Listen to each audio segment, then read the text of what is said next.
Hello, hello, hello, my darlings. Oh, I'm late getting started today, but it's been a full day. Trust me, it's been a full day, but it's been a wonderful day. I was invited to speak at Georgia Tech today. This morning, I was there at 8 o'clock. I was somewhere at 8 o'clock in the morning. All of you who know me know that that was a feat in itself. But I went to speak to Dr. Michael Pollock's class. He teaches at Georgia Tech in public policy. And I want to say a shout out to him and a shout out to Ethan Knight Scott, his TA. I had a fabulous, fabulous time. A fabulous, fabulous time. I had 200 students in the first class and 15 in the second class. I was just, I don't have any filter when it comes to racial relationships and civil rights. It's just, I marched, I got burned. I, hey, it's hard for me to dress it up.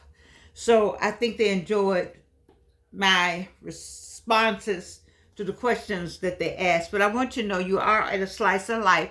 I am the same person. It's just that I wasn't going to Georgia Tech to be a civil rights person with blonde hair. Just no offense to anybody. I just didn't want to do it. I changed my hair. I'm a 3 times cancer survivor, so I got all kind of different hair, but I didn't want to do blonde today. So I may wear this a while, because I'm just trying to get back to my gray. I really look like this when I had my own hair, but it's not there right now. So this works. Anyway, when I talk about a slice of life, this is the book we started using called Super Aging. We're getting older, but we're not getting old. Except today, I felt old because we had to go across campus. Oh, I hate to say it. Woo, I had to call up on this. I had to call up on this as we walked across campus. I'm so glad Ethan was there to help me, and Dr. Pollock was able to get me a ride on a cart. But anyway, the second book we look at in this series is A Well-Lived Life. A Well-Lived Life. So these two books have been the basis in just my life, just Georgianne, what Georgianne does, how Georgianne does, when Georgianne does it. I've had a life, and I want to share some of the things that happened with me. Hopefully, will help with some of the things that's happened with you, and we can have a kinship. And as I talked about yesterday, I want to pair myself with you, and so you can say, "Oh, she did that. She made it through that. She was able to get through that." You see, so it was just a great day. One of the things we talked about was our movie. We have an award-winning movie, Who is Our, where my daughter, the Reverend Evelyn Sanders Swafford, hey sweetheart, wrote, directed, produced, did everything for the award-winning movie that's on PBS.org called Foot Soldiers, the class of 1964. And since this is Black History Month, I'm just going to go on with talking about the movie itself, how it came about. It was my 45th anniversary of my class reunion. This is our 60th anniversary out of Spelman College. And we were freshmen in 1960, so we're the class of 64.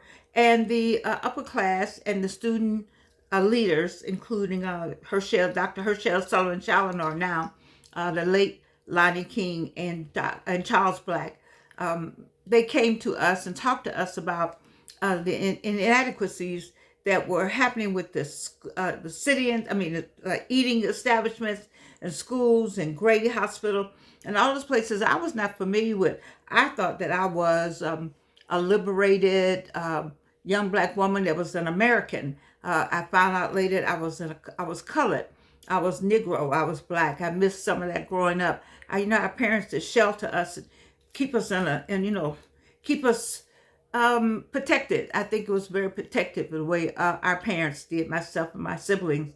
We just had a good life, and many of you were protected here in the South too. We had segregation and problems in the North, but we didn't know it. Of course, it was obvious in the South, but it was not obvious in the North, but it was going on. We just never saw it because we could eat anywhere and we could go anywhere. We had white neighbors, and we were in integrated schools, didn't even know it was such a word, so we just thought that's the way it was. You went to parades and put your hand over the flag, and had white teachers, and so you just thought you were just in America. Only found out just up the street in different places in Illinois and Indiana they had sundown sundown towns. And so just growing up, but the best thing that could have happened really for me was my parents insisting that I followed my mother's footstep to come to Spelman, my father that went to Morehouse. And so so my daughter did this movie at our 45th anniversary, and I hope to collect some more information at the 60th anniversary, because some people didn't get a chance to share. I think they thought maybe it was just a little movie. What is Georgianne doing now? And now the movie is 10 years old. Lots of awards. Thank you so much, everyone who supported it. And they was part of an assignment at Georgia Tech. Can you believe that? Who, Carolyn Longbank's brother. Now, I don't know why I forgot his name. I know him. But anyway, the Longs, Ralph Long, of course, Ralph Long. Ralph Long Sr. was my principal, but this is Ralph Long Jr. Yeah, this is Ralph Long Jr. He integrated Georgia Tech. I remember you couldn't even go near Georgia Tech. And so there I was today with the movie showing and people watching it, and having a very diverse class. I had two classes. I was totally out of control, but not really. I just wanted to be honest with the students. I didn't want to give them any, I didn't want to placate. I'm just tired of placating. I'm just tired of not saying what students need to know. What you need to know. I think there's a show like that, What You Need to Know. We need to say it instead of hiding it and using a vocabulary that's the cachet kind of words that you might have to subliminal thoughts. It's not really out front. I put it right out there. I laid it all out. It was naked today. And I told him, I said, now, the problem with you asking me these questions is that the answers are going to be honest and truthful. And sometimes truth is hard to swallow. We know that. I didn't dress up any. I didn't put any chocolate syrup, strawberry on top, whipped cream on top. It was raw. It was simply raw. And, I felt good about it. I felt good about myself, really. I was tired, somewhere at 8 o'clock in a parking lot, in a classroom at 8. No, I had parked by 7:30. But I want to thank Dr. Pollard is a former state representative and a state senator for the state of Georgia. So it was good to have him there. He was really, really good. I asked Representative Billy Mitchell, did he know him? He said yes, he was good friends. So I felt in good company, and I felt once I found out who he was, then, I was free at last. Thank God Almighty, I'm free at last. Then he had Ethan up there also. Wow, I was like, whoa, look at this. I mean, Br'er Rabbit was in the briar patch. 200 people, I love a crowd. Now, I'd rather have 200 people while I'm singing. That would be good. Or while I'm doing spoken word, that would be good. But really, I'm a nerd. I have so much going on up here. I need an office where I just create and then and write it up, and then somebody else go finish it. Put it in a nice little fancy. That would be my daughter. All that fancy vocabulary, and put it in a book. Like, I got so many books up here, but it's just hard for me to get them up. I got one I have to get out though. Two, maybe I have to get out. But I'm just saying, I feel so blessed that God has given me the opportunities to share or to be involved with other academicians that feel like I do about making sure our students know truth and not whitewashing it because that's the lay of the land. Now, we may not be able to do that after this next election, because there are 74 million people out there who may disagree. We may find ourselves in concentration camps or hung on trees. I'm not sure what's going to happen, especially when the person said his first day was going to be a dictator. And that's scary to me. I don't think people are paying attention. Nevertheless, I digress. I just want to say that we talked about this movie, and you can go online. Well, how can you see the movie? PBS.org, Foot Soldiers, the class of 1964. And it's about Spelman women and the other students in the AU Center, but mostly about Spelman women, because I had to call my class and was at my class reunion. No snub to anybody. It's just that's who I had at the time. And it's 10 years. 10 years. We're blessed with 10 years of that movie being. It's very informative. It tells you how the state of Atlanta became Atlanta. People don't talk about it when they do the King celebration, which is the King celebration. But they never talk about how Dr. King was asked to come here by the students of the Atlanta Student Movement to help bring about change. They never talk about it. They never talk about, or say anything about the Atlanta Student Movement. So I thank Dr. Clarissa Myrick Harris and Charles Black for staying the course. And I thank myself. I'm gonna thank myself for when Dr. Beverly Key called me and asked me who should we support or who should we promote for the Joseph Biden presidential award. The first thing came out of my mouth was the Atlanta Student Movement, because they don't get anything. Dr. Judge Brenda Sue Hill Cole, the Borders family, people don't even know. How can you talk about how you start in 1965 with something that started in 1960? When Ross and Pope did that wonderful She and Julian Bond. How is Julian Bond just dismissed? I don't know, but I understand this the Kings, and so all honor to Dr. King, okay? But I'm just saying, can we just get a prelude? But you know what? I thank you, Dr. Clarissa Myrick Harris, for putting your nose to the ground and saying, I'll do it, Georgianne, because we all want to do it, but all of us are getting older. We're not getting older, but not getting old. And so we need someone else to carry the torch. She and Vicki Crawford. I have a number of things I want to write. I can't even talk when I start talking about things I want to write. I would like a job where I sat, where I can make it my own job. It's just, I need an office. You know how people say they need a house with an office? I need somewhere in this place that it's just an office just for me and all my stuff. And let me just write, because I'm just excited about today. Today I wrote, I talked with the students at Georgia Tech, 200 of them. Oh, I was in my element. Anyway, for the first class, and then 15 for the second class. I was out of control in the second class. I know it was, but I just wanted to I was trying to give them the shock, just to shock them into thinking like, whoa, wait a minute, is this really going on? Is this what's going on with Black people? Is this going on right now? Because these young people are looking for, in both classes, I think, and it may be some in some other class, but they're looking for something to say or do to make a difference, to make a change. So I came up with an idea. I just finished typing it. Oh, it's in there. I printed it. I was going to get it. And anyway, I came up with a great idea. I sent it out to Dr. Pollock and to the TA Ethan to see it, and send it to my people at Clark Atlanta, and send it to someone at Spelman, and send it to Dr. Clarissa. Just an idea of what we might do, because I'm full of ideas, I guess. That's a whole nother story. I'm grateful for my ideas. I'm grateful that God has allowed me to have ideas, that can expand and go to somewhere else and help somebody. And so I'm hoping that this idea will turn into something that was going to help change the fabric of America. We got to do something, people. I'm telling you, if this happens in November, like some 74 million people will like it, all that I'm saying is moot. It's a moot point. But in the meantime, we still should have some things in place, because we're going to say that's not going to happen.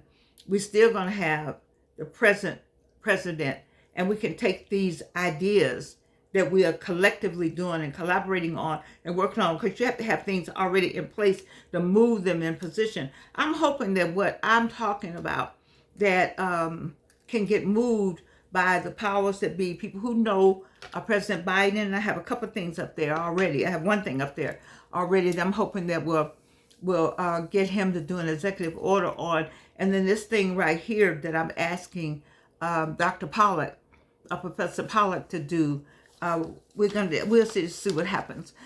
We have to step up to the plate. Those who you just can't talk the talk. You got to walk the walk. If you're gonna say you can do this, you say you went to school, you say you know how to write, and then write something, read something, pull something together, prepare something, pass out something.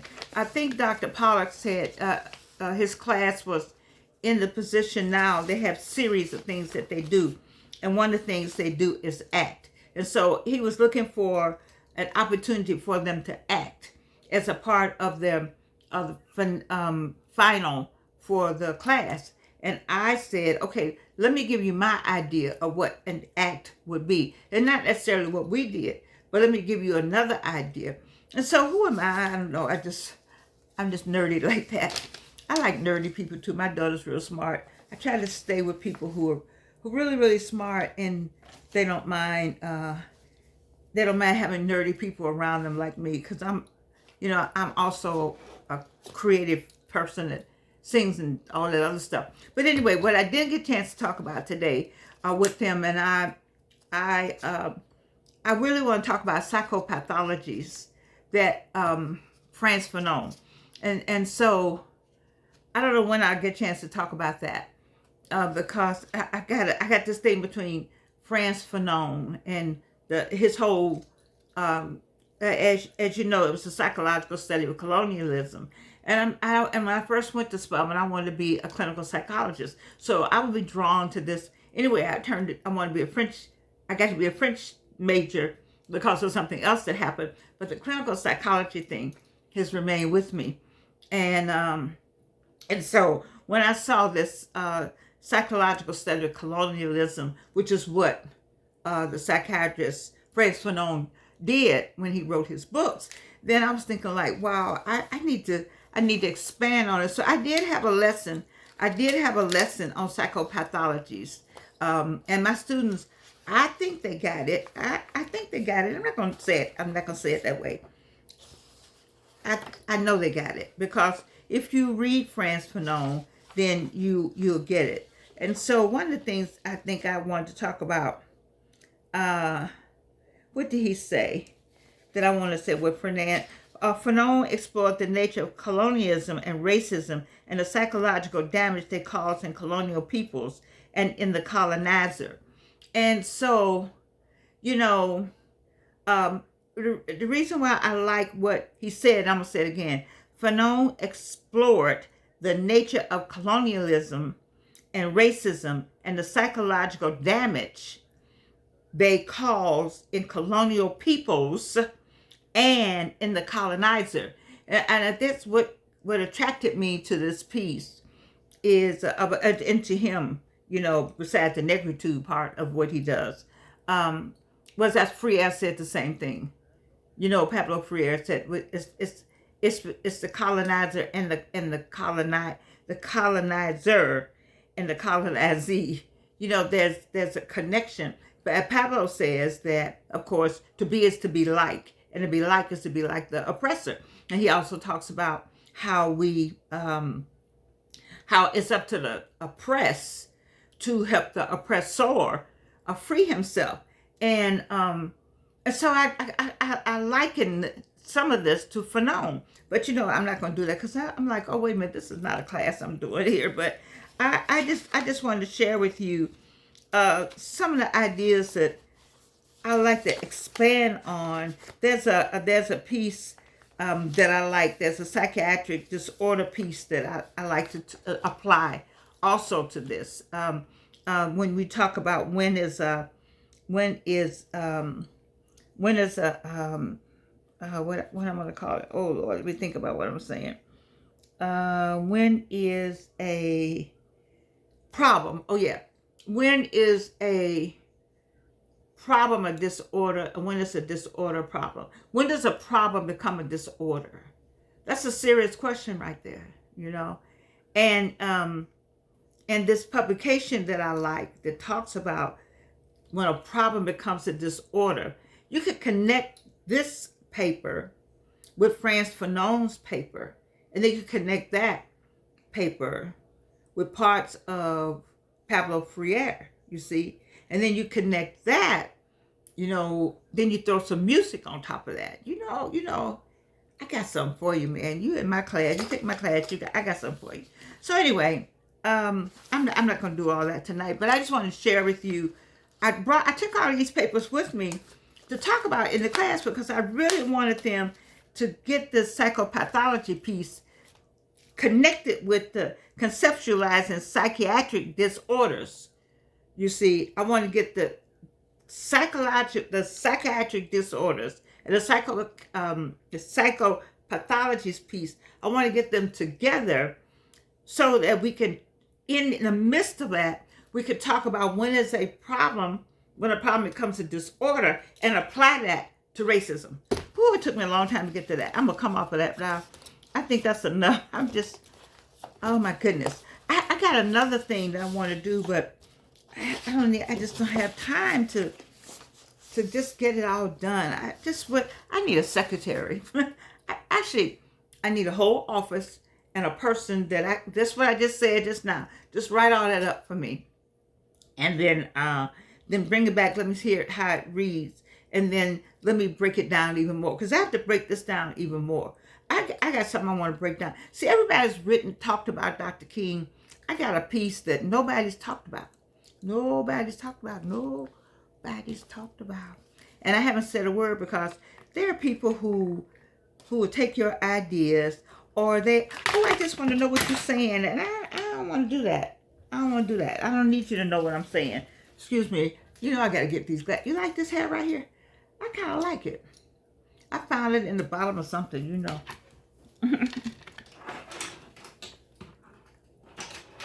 I like my ideas, and so my daughter said, I just give away ideas. I do. The one I have given away that I really like is my Gregory Porter piece.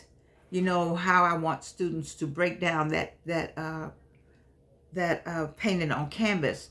And I've given you all the work on how to do that. And so as my example, and I think I talked to Dr. Patterson about maybe making a presentation. I'm going to make that a presentation. Gregory Porter's piece. So all of you who got it, who are out there talking about you did it on your own, quit lying and say, I got this from Dr. Thomas.